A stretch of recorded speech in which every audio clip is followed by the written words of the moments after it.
Morning, everybody. David Shapiro here with an exciting new video. We are now in the hilarious timeline. Okay, so today's topic is about Google versus Microsoft, or Anthropic versus OpenAI, or Claude versus ChatGPT. So let's get into it. So for some background, ChatGPT hit 100 million users in what, 2 months? Less than 2 months, or just about 2 months? So this is according to Forbes. Google's earnings fell in Q4. May or may not be related. It looks like some of the revenue was lost due to search and YouTube, but the fact that ChatGPT has 100 million users that fast, and people are saying, "Oh, I use ChatGPT instead of Google search. It's way more helpful." Google is panicking. So basically, the TLDR is OpenAI and Microsoft are now a direct threat to Google's search dominance. So you probably heard, I think it was around Christmas, Google issued a code red, internal code red, saying we need to do something now. So let's unpack this. There's a lot going on here. So let's take a deep dive, and I'll walk you through all the competition's components, their background, and then we'll draw some conclusions and inferences about where it's going. Also, if I sound a little funny, I'm still recovering from a cold. Okay, so let's talk about OpenAI and ChatGPT. For those of you not in the know, OpenAI was founded by some really big names, most notably probably Elon Musk, Ilya Sutskever, Peter Thiel, Reid Hoffman, and a few others. It was started in 2015, so it's already almost 8 years old, and it's got investments by big names like Sequoia and Microsoft. It initially started with all kinds of various experiments, both in VR and with robotics. So one of their older experiments was solving a Rubik's Cube with a robotic hand. And if you're new to all this, you're probably like, what are you talking about? Like, they did robotics? What? So a buddy of mine that was out here on the East Coast went to OpenAI a few years ago. And so we got to chat about that stuff, and he worked on this project, and it was a lot of fun. But OpenAI really took off and changed directions when they basically invented GPT as we know it today. GPT means Generative Pre-trained Transformer. Basically, it's a text autocomplete engine. It's a very sophisticated one, but that's fundamentally what it does. So that is where OpenAI started, and GPT started in about 3 years ago, or really started taking off about 3 years ago. And now ChatGPT is just the latest iteration of that generative pre-trained transformer technology. So let's talk about Anthropic and Claude. So Anthropic was founded in 2021, just a couple years ago, by former OpenAI leaders, Daniela and Dario Amodei. I think I'm pronouncing their name right. So they started with this idea called constitutional AI, which we will get more into details about that in just a minute. We'll unpack the differences between Claude and ChatGPT, as well as a few other technologies. So Claude, functionally, looks pretty similar to ChatGPT. Right now, its interface is just on Slack, but it has the same kind of you chat with it, and it gives you a long response. So functionally, they look pretty similar. And then Google has invested nearly $400 million into Anthropic since 2022. So on the one hand, we've got Microsoft and OpenAI, Google and Anthropic. I apologize. My head's a little foggy from cold. Okay. So what is Claude and constitutional AI? So just as a quick background, the reason that I'm qualified to talk about this is because I've been studying it and working on it for several years. So I proposed the idea of using a constitution in an AI back in 2021, around the same time that Anthropic was founded. So you're welcome. But basically, the core idea of Claude is that it has this heuristic imperative to reduce its harmfulness. So it has to learn to be more harmless, right? Learned harmlessness is kind of a shorter way of saying it. And so this is the basic loop for Claude, where it generates its own red teaming responses internally. It criticizes its own ideas, and it picks something that is going to be less harmful, which is really interesting. It also does use some reinforcement learning with human feedback, but it also has this internal reinforcement learning based on its constitution, and its constitution is learn to be less harmful, or reduce or increase harmlessness rather. So this is a very basic cognitive architecture, and we'll talk more about cognitive architectures in a moment. So the summary up to this point, the TLDR is OpenAI is 8 years old, took a little while to find its way. It started in VR, robotics, and a few other things, discovered language technology, and really took off from there. Anthropic is brand new, and it's focused very, very exclusively on this idea of creating benevolent AI and natural language cognitive architectures. So I'm already in favor of that. OpenAI is further ahead because they've been around longer. The team is bigger. They're partnered with Microsoft. They've got a lot more money. But Anthropic has the better philosophy, in my opinion. And now they're partnering with Google, so the money is coming. Now let's compare them. Let's look at Claude versus ChatGPT and a little bit closer. So OpenAI's philosophy, as championed by Sam Altman and Ilya Sutskever, is basically, the way that I perceive it is, they seem to be in the camp of one model to rule them all, or basically scale is all you need. And what this means is they seem to believe that all of intelligence can be solved by one monolithic model. And I don't agree with that. And I think that they're starting to see diminishing returns, which I discussed in previous videos, as to why GPT-4 is going to be disappointing. So they say scale is all you need, but scale is all you need for what exactly? OpenAI's about page, their mission statement says to democratize access to AGI, but they haven't defined AGI. So they're heading towards this abstract something or other, and they say scale is all you need to get there. But here's the other thing. Their current winning strategy is reinforcement learning with human feedback. They don't seem to really believe anything about cognition. They don't seem to be neuro-inspired at all. They don't seem to really understand anything about epistemology or philosophy. And what I mean by that is, to OpenAI, alignment is just do what the humans want. They don't seem to have really put any skill points into understanding deontological ethics, teleological ethics, or basically anything in the huge volume of philosophy, morality, and ethics that is there. And it's just do what the humans want. And also, just doing what humans want is a bad idea, and we'll get to that later. So those are some of my critiques of OpenAI. Now, Anthropic's philosophy is reduce harm. So reduce harm is a deontological principle. It says, whatever else is true, we have a duty to try and reduce harmfulness.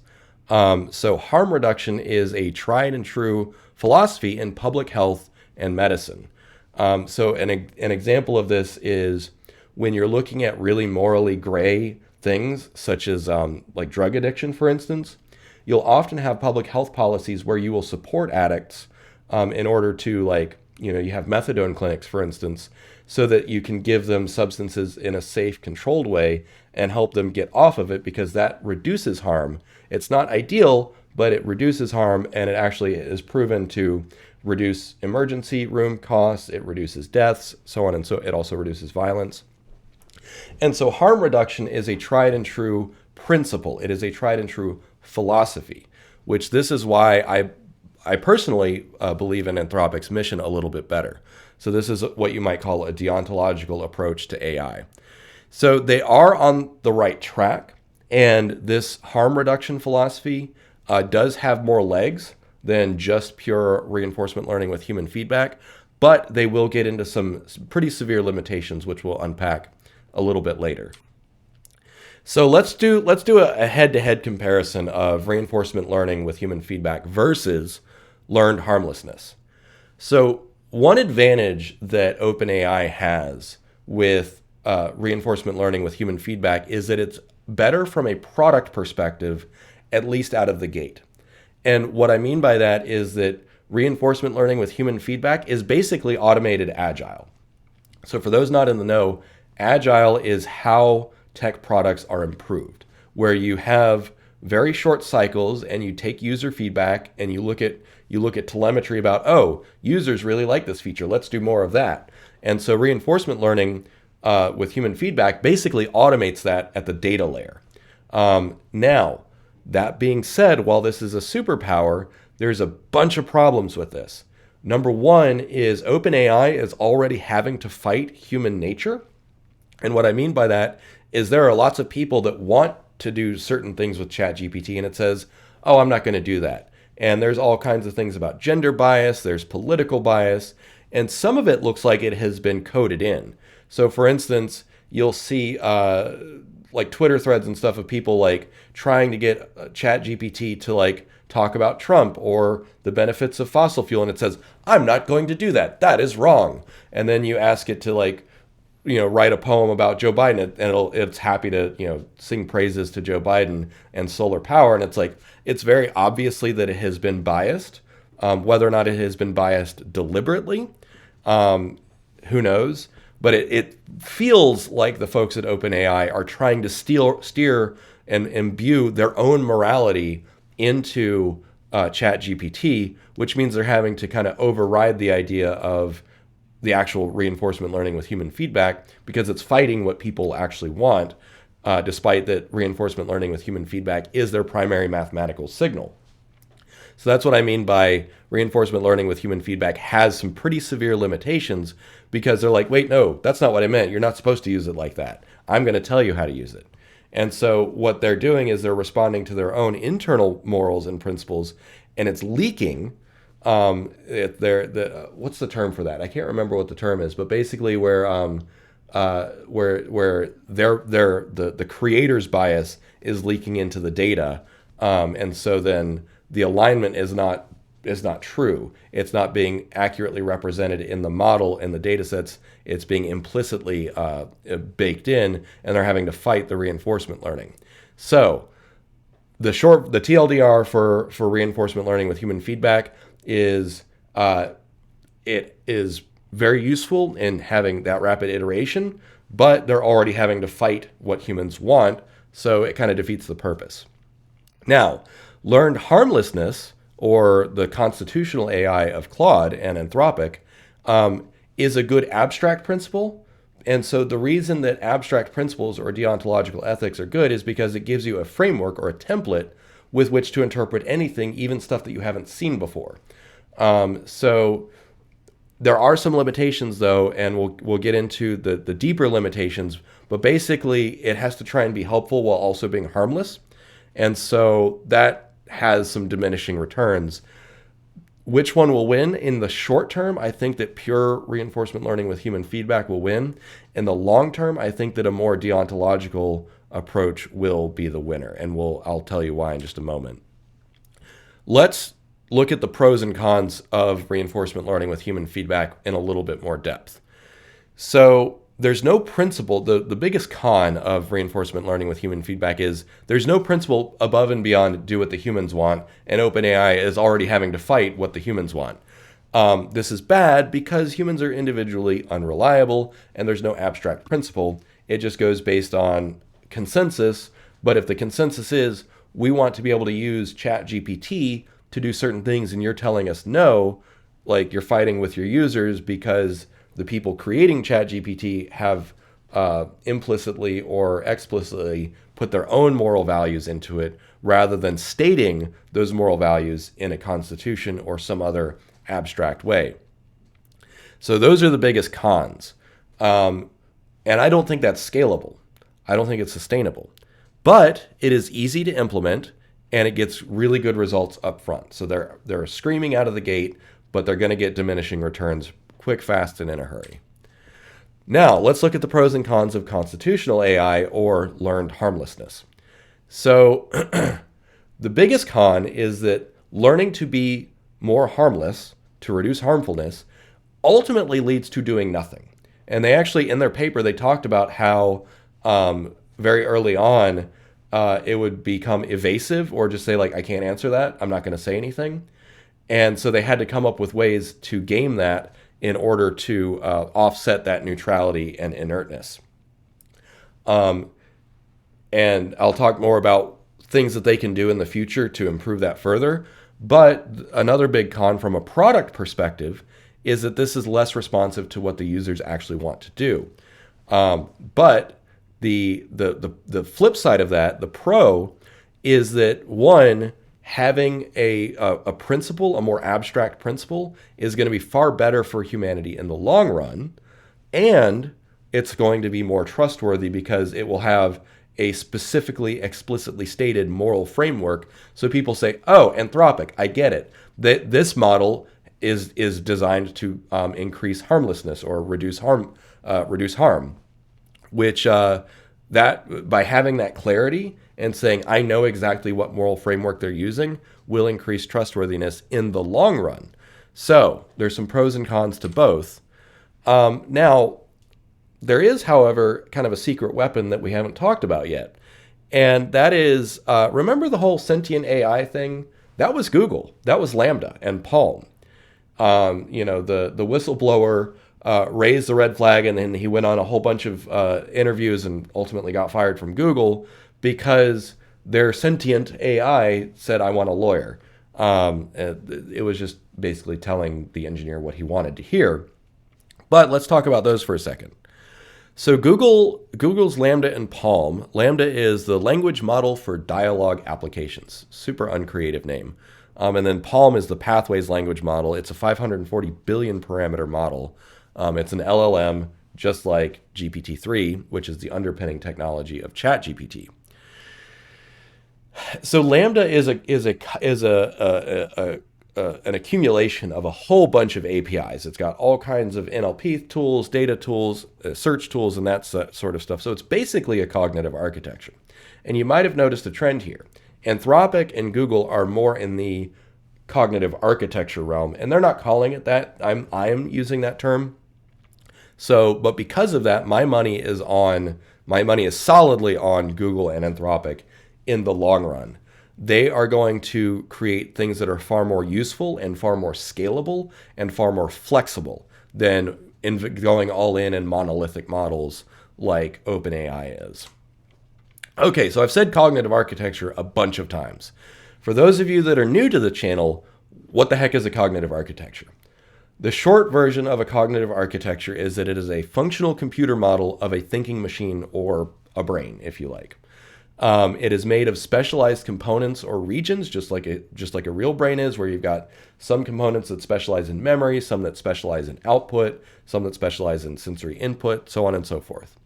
So in a cognitive architecture, you can compose a cognitive architecture of things like large language models, databases, reinforcement learning signals, graph databases, so on and so forth. And because of that, they are infinitely more flexible and sophisticated than monolithic models. Because those monolithic models can be a component of a much larger cognitive architecture. So, if you take a big giant step back, the fight between Microsoft and Google is fundamentally, from my perspective, it's fundamentally about scaling monolithic models versus cognitive architectures. And as I said before, my money is solidly on cognitive architectures. Okay, so I mentioned that I've done work on this. So I want to introduce you, if you're new to this, to my work on cognitive architectures. My flagship cognitive architecture is called MARAGI, which means Microservices Architecture for Robotics and Artificial General Intelligence. This is the model that I recently came up with to describe the layers of abstraction of how to implement MARAGI. The current project is called Raven, which is Real-Time Assistant Voice-Enabled Network. It is a fully open source project. You can join in on github.com/DaveShapp/Raven. I just started it last Friday, and we've already got dozens of people participating. I'm working on organizing the leadership team, and we're also working on getting sponsorship or some sort of governance or whatever. But, hey, it's 4 days old or 5 days old, so we're making good progress.